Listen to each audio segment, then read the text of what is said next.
बिस्मिल्लाहिर्रहमानिर्रहीम। Dear second year students, आज हम अपने चैप्टर नंबर 22 पे नेक्स्ट टॉपिक पर बात करते हैं। लास्ट टाइम हमने बात की थी मेंडल्स के लॉ ऑफ इनहेरिटेंस में लॉ ऑफ सेग्रीगेशन की। तो आज हम पढ़ेंगे लॉ ऑफ इंडिपेंडेंट असॉर्टमेंट। तो सबसे पहले देखा जाए तो इंडिपेंडेंट क्या चीज है और असॉर्टमेंट क्या चीज है।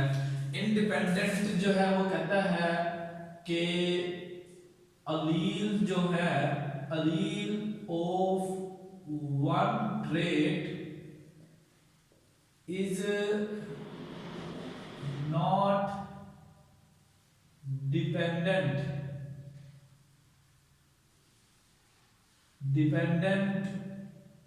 on allele of other trait. It is called independent. And assortment से मुराद ये होगा कि इन दो अलील्स की एक दूसरे से अलग जो है, जुदा होना जो है, separation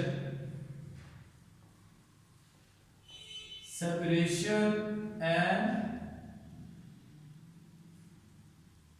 combination in next generation.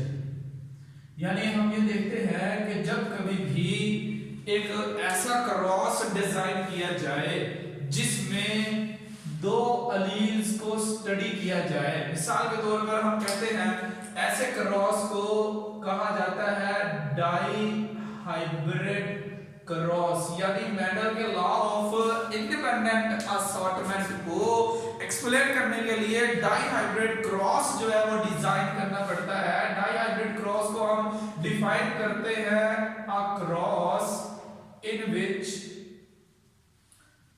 To traits are studied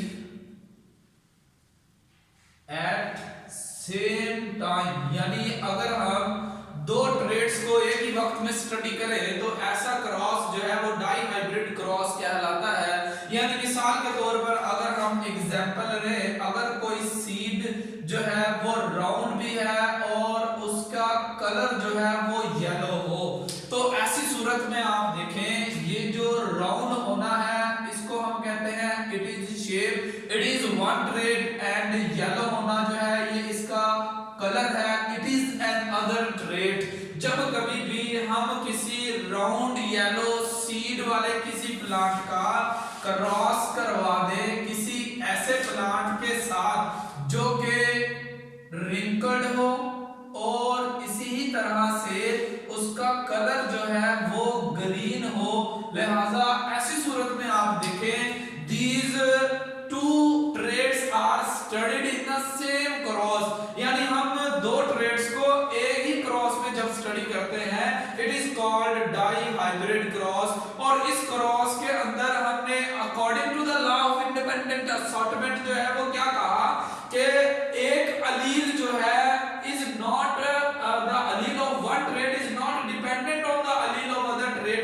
यानी हम ये देखते हैं राउंड कलर का जो सीड, राउंड जो सीड शेप है it is not dependent on the yellow colour of the seed. और इसी तरह से जो रिंकल सीड की शेप है it is not dependent on the green. यानी ये जरूरी नहीं है कि अगली जनरेशन में राउंड वाला जो है वो हमेशा येलो ही हो और रिंकल वाला हमेशा ग्रीन ही हो।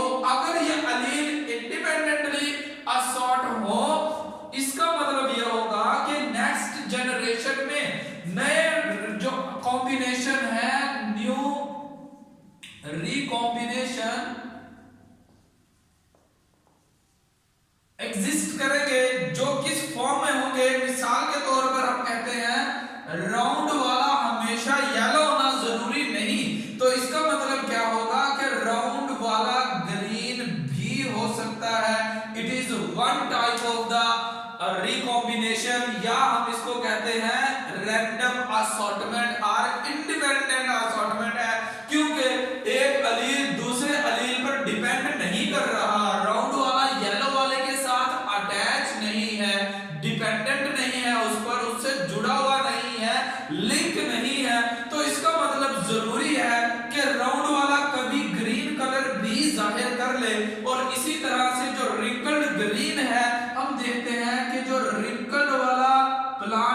सीड की जो शेप है ये कभी येलो भी हो सकती है। तो इसका मतलब ये होगा if a cross between the round yellow plant and a wrinkled green plant produces the round green and the wrinkled yellow in the next generation, it shows that the alleles of the round yellow is not dependent on one another।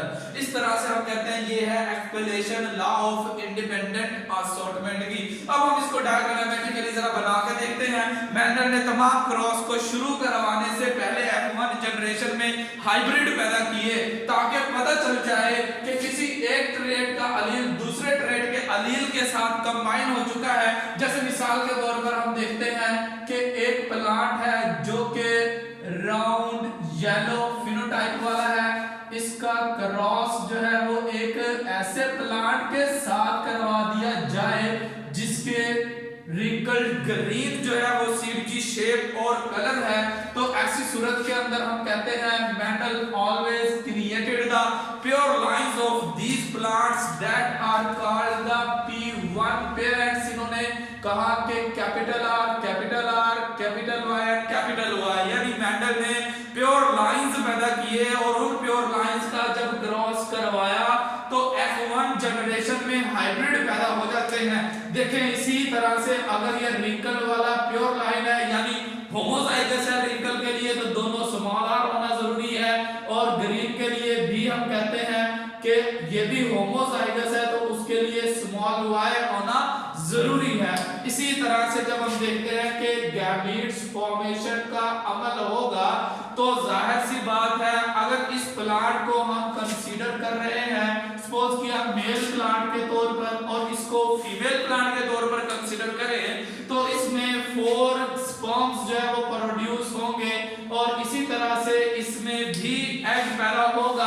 तो हम देखते हैं कि इसमें जो 4 sperm produce होंगे वो तमाम के तमाम एक ही टाइप के जो है वो अलील्स का कॉम्बिनेशन होगा यानी कैपिटल R और स्मॉल y।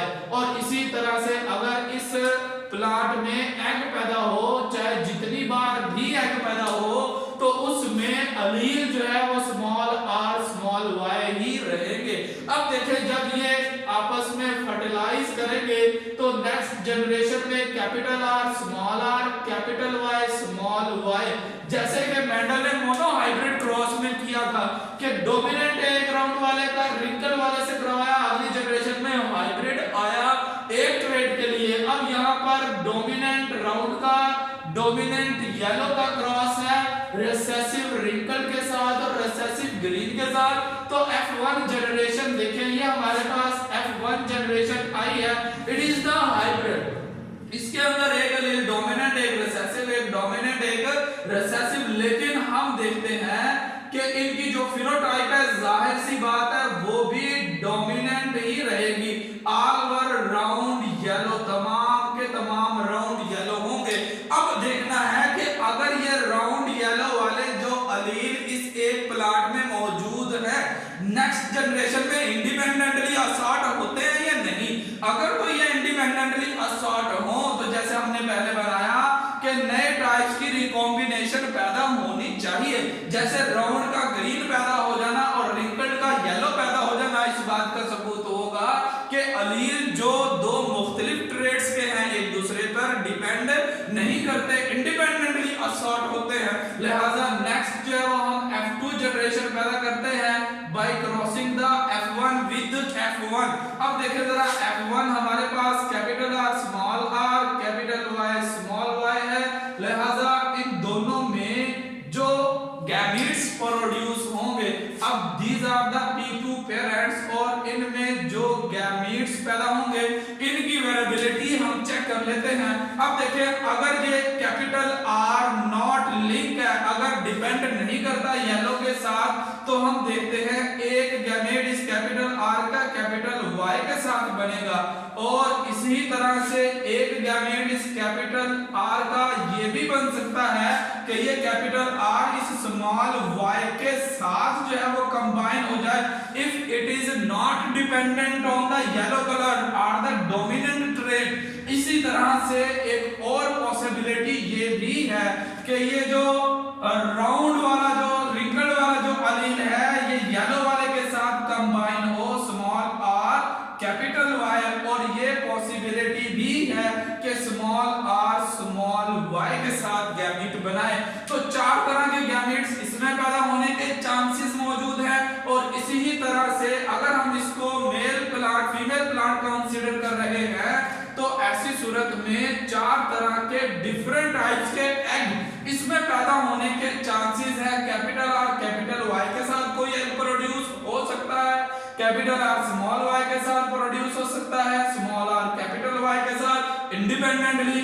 और इसी तरह से स्मॉल आर स्मॉल वाई के साथ भी इंडिपेंडेंटली है। तो चार टाइप्स के यही इसके अंदर गैमीट्स प्रोड्यूस होंगे। इसको हम पुनेट स्क्वायर की मदद से जो है वो बना लेते हैं।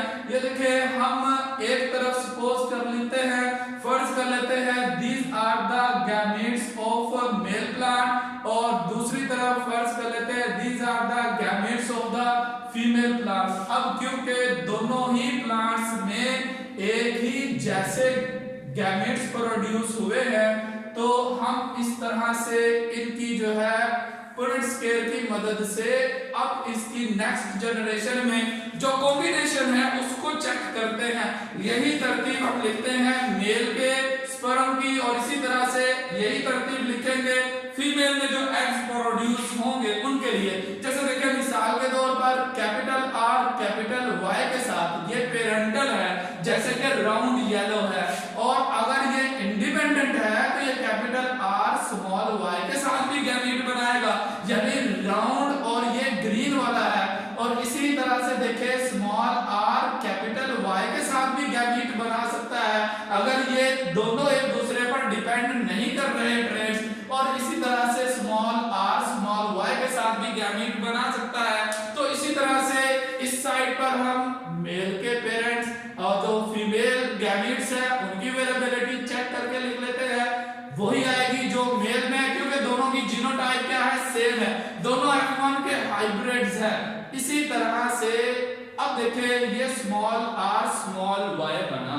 अब देखिए हम इनमें चेक करते हैं क्या वाकई राउंड ग्रीन और रिंकल येलो कोई पैदा होता है या नहीं। तो दोनों तरफ से मेल और फीमेल गैमीट बनाएंगे, एक नया इंडिविजुअल जो है वो प्रोड्यूस होता है, जाहिर सी बात है। अब देखिए ये लास्ट वाला कॉर्नर हम फिल करते हैं, यहाँ पर स्मॉल आर स्मॉल वाई, यानी ये एक ऐसा प्लांट है कि जिसमें सीड की शेप जो है वो क्या बनी, रिंकल्ड बनी। स्मॉल आर आने की वजह से और स्मॉल वाई होने की वजह से इसका कलर ग्रीन बनेगा। इसी ही तरह से इस प्लांट का बना के देख लेते हैं। यहाँ पर देखिए स्मॉल आर और यहाँ से भी आया स्मॉल आर, यहाँ से कैपिटल वाई, यानी अब देखिए ये एक ऐसा प्लांट होगा जिसकी सीड की जो शेप है वो तो रिंकल्ड है, और उसमें कैपिटल वाई आ जाने की वजह से ये क्या हो जाएगा, येलो फिनोटाइप शो करेगा, कलर इसका येलो हो गया, यानी ये हुआ रिंकल्ड येलो जो हमने यहां पर सपोज किया है इंडिपेंडेंट असॉर्टमेंट से बनता है। और ऐसे ही देखिए इस वाले कॉलम को फिल करें, इस ब्लॉक को, तो कैपिटल आर आया, स्मॉल वाई आया, कैपिटल आर आने से शेप तो राउंड बनी, लेकिन स्मॉल वाई आ जाने की वजह से यहाँ पर जो कलर बनेगा it is the green colour, it is the recessive. और इसी तरह से इस वाले प्लांट में कैपिटल आर के साथ कैपिटल वाई, सीड की शेप कैपिटल आर की वजह से राउंड और उसका कलर कैपिटल वाई की वजह से हम देखते हैं येलो प्रोड्यूस हुआ। यानी इनमें देखें आप, it is the round yellow, one type of the parental combination show करता है, it is the wrinkled green another type of the parental combination show करता है। लेकिन इसमें एक हमने देखा राउंड ग्रीन भी है जैसे हमने यहां पर सपोज किया है, और इसी तरह से इसमें देखें एक रिंकल्ड येलो भी है, that is showing that the traits for the round allele are the round trait of allele, that is the dominant is not dependent on the other trait or other allele of the other trait, that is the yellow।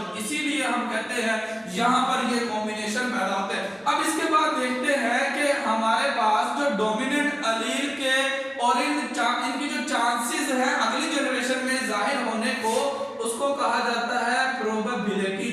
Probability को हम define करते हैं the chance of an event to occur, chance of an event to occur, यानी कि एक बार fertilisation के नतीजे में इन 16 में से कोई भी प्रोड्यूस हो सकता है, ये प्रोबेबिलिटी कहलाती है। लेकिन उसकी जो प्रोबेबिलिटी, उसका चांस जो है वो कितने परसेंट है, इसको कैलकुलेट करना भी आसान है।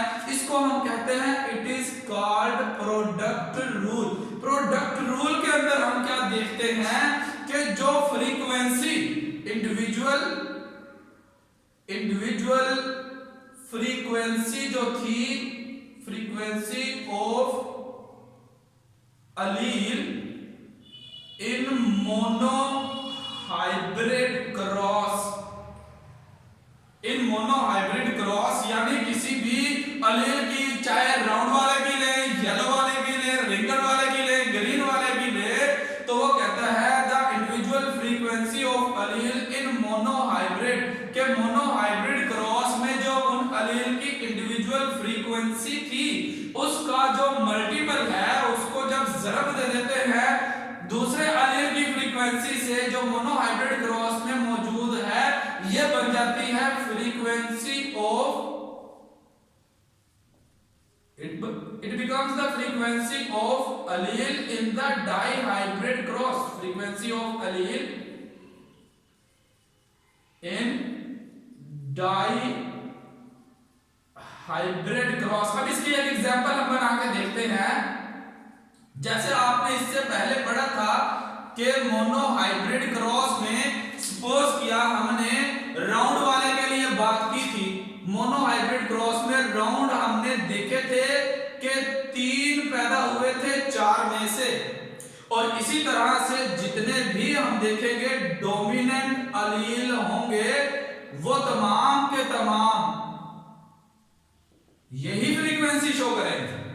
और इसी तरह से अगर आप देखें कि जो रिंकल्ड वाले यानी रिसेसिव अलील की फ्रीक्वेंसी थी मोनो हाइब्रिड क्रॉस में, जैसे कि हम कहते हैं ये रिंकल्ड वाला है, रिंकल्ड 4 में से 1 था, और इसी ही तरह से ग्रीन वाले अलील की फ्रीक्वेंसी भी 4 में से 1 ही थी मोनो हाइब्रिड क्रॉस में। तो जब डाई हाइब्रिड क्रॉस बनेगा ये वाला, जिसमें हम देखते हैं ग्रीन और येलो की जो है राउंड और रिंकल्ड और ग्रीन की जो फ्रीक्वेंसी है 1/4 मोनो हाइब्रिड में है, रिंकल्ड वाले की 1/4 है, ग्रीन वाले की मोनो हाइब्रिड में। तो अब ये डाई हाइब्रिड है, इस डाई हाइब्रिड में इन दोनों की जो है वो फ्रीक्वेंसी को जब जमा कर देंगे, मल्टीप्लाई कर देंगे, तो इस डाई हाइब्रिड क्रॉस में फ्रीक्वेंसी बन जाएगी। यानी मिसाल के तौर पर 1/4 थी, इसकी ज़रब 1/4, तो ये बन जाएगी 1/16। यानी ये पूरे हमने बॉक्स बनाया, ये 16 है, इन 16 बॉक्स में से देखेंगे अगर तो हम जो ग्रीन और रिंकल्ड है, रिंकल्ड ग्रीन की जो फ्रीक्वेंसी है 16 में से 1 होगी। और इसी ही तरह से ये वाली जो फ्रीक्वेंसी हमने बनाई है ये रिंकल्ड के लिए 1/4 होती है, ज़रब येलो के लिए 3/4, तो ये बन जाएगी 3 को ज़रब दिया 1 से 3 ही रहा, और नीचे आ जाएगा 16, यानी ये टोटल 16 है, तो ये बन गया 3/16। इसी तरह से इस राउंड और येलो की जो है ग्रीन की फ्रीक्वेंसी देखें तो राउंड की होती है 3/4 और ग्रीन की होती है 1/4, तो ये बराबर बन जाएगा 3/16। और इसी तरह से देखें ये राउंड येलो की जो फ्रीक्वेंसी है ये 3/4 है, ज़रब दिया 3/4 से, तो ये बन जाएगी, 3 को 3 से ज़रब देंगे तो 9 बनेगा, लिहाजा अब ये बनेगी फ्रीक्वेंसी 9/16, 4 × 4 ये हो जाता है 16। तो इस तरह से it is called product rule. जो अलील की individual frequency mono hybrid cross में होती है डाई हाइब्रिड क्रॉस में, उसी फ्रीक्वेंसी का हासिल ज़रब